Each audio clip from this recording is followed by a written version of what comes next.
Bonjour et bienvenue dans cette nouvelle vidéo de voyage en découverte. Nous allons partir ensemble découvrir un lieu qui se trouve dans le massif du Luberon. Un endroit extraordinaire et insolite. Les gorges de Régalon. À environ 6 millions d'années, la formation des Alpes a provoqué la surélévation du Luberon et par compensation l'enfoncement progressif du réseau des cours d'eau dans le massif calcaire du Petit Luberon. Ainsi sont nées les gorges de Régalon. Extraordinaire canyon, souvent obscur, dont l'étroitesse n'autorise parfois que le passage d'un homme. Et à la fin de l'ère tertiaire, l'abaissement du niveau de la mer Méditerranée, conjugué au soulèvement du Luberon, a provoqué l'enfoncement progressif des rivières. Ainsi est né le canyon de Régalon, spectaculaire en taille creusée par un petit cours d'eau. Mais à partir de 5,3 millions d'années, son niveau étant remonté, la mer est venue envahir et noyer le canyon. Elle y a laissé comme unique témoin 2 petits lambeaux de sable riche en fossiles marins, conservés à l'abri dans 2 grottes. L'homme a découvert ces lieux et y a vécu depuis des centaines de milliers d'années. Les gorges lui ont offert un refuge durant toute la préhistoire et souvent un lieu de sépulture. Les vestiges découverts ici sont exposés au musée de Cavaillon et Avignon. Maintenant, on vous laisse admirer ce lieu insolite et extraordinaire avec nous comme si vous y étiez.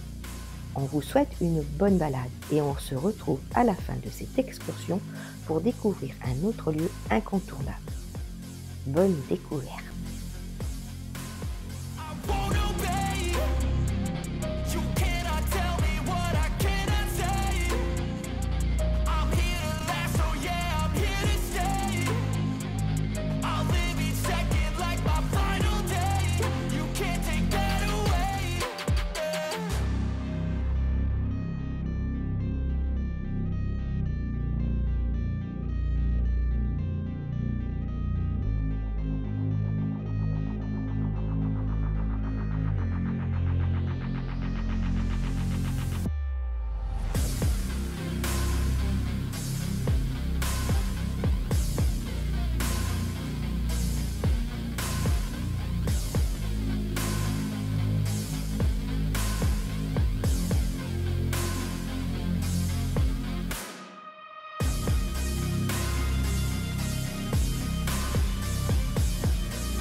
À moins d'une heure des gorges de Régalon, nous découvrons un lieu incontournable, l'île sur la Sorgue.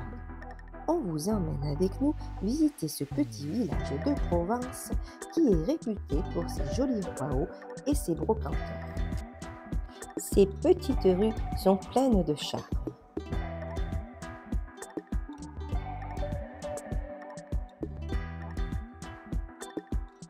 Voici le plus vieux café de l'île sur la Sorgue qui se trouve près de l'église. La tour médiévale d'argent, située en plein cœur du centre historique. Elle est classée au titre de monument historique depuis 2012. La place de la Liberté, ancienne place au grain, est le centre de vie communautaire des Lillois. La collégiale Notre-Dame des Anges, fondée en 1212. Elle est témoin majeur des baroques dans le midi de la France. Un monument extraordinaire, avec une richesse du décor intérieur.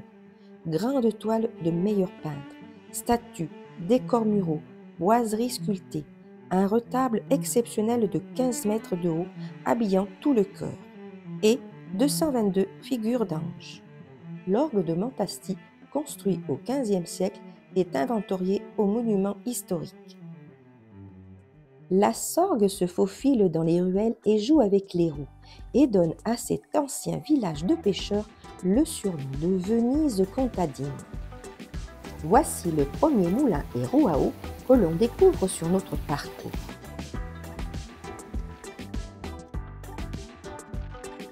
L'île sur la Sorgue occupe actuellement la 3e place des villes européennes de la brocante et des antiquités, après Londres et Saint-Ouen.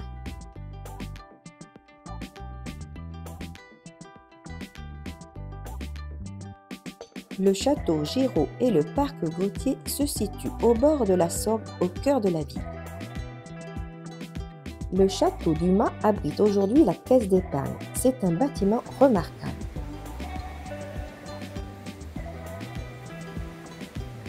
Cette jolie ville est reconnue pour ses roues à aubes depuis une lointaine époque.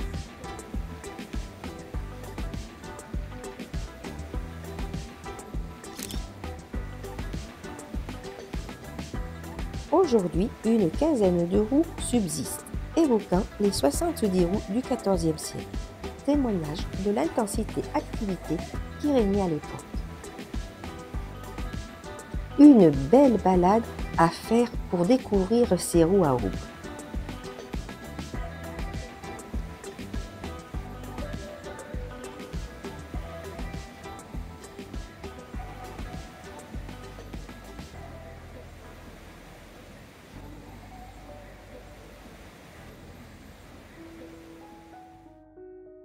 Et nous voici à la place de la Juiverie, ancien quartier juif de l'île sur Sorgue.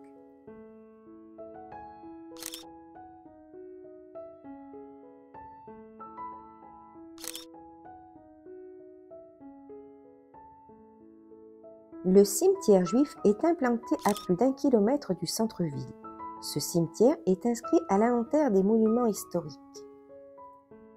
Nous voilà arrivés à la fin de cette balade dans ce beau village de l'île sur la Sorgue.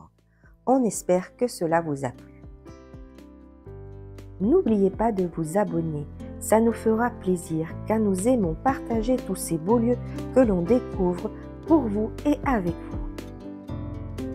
Dites-nous en commentaire si vous connaissiez ou non ces endroits et de nous mettre un petit pouce. À bientôt pour une prochaine vidéo de découverte.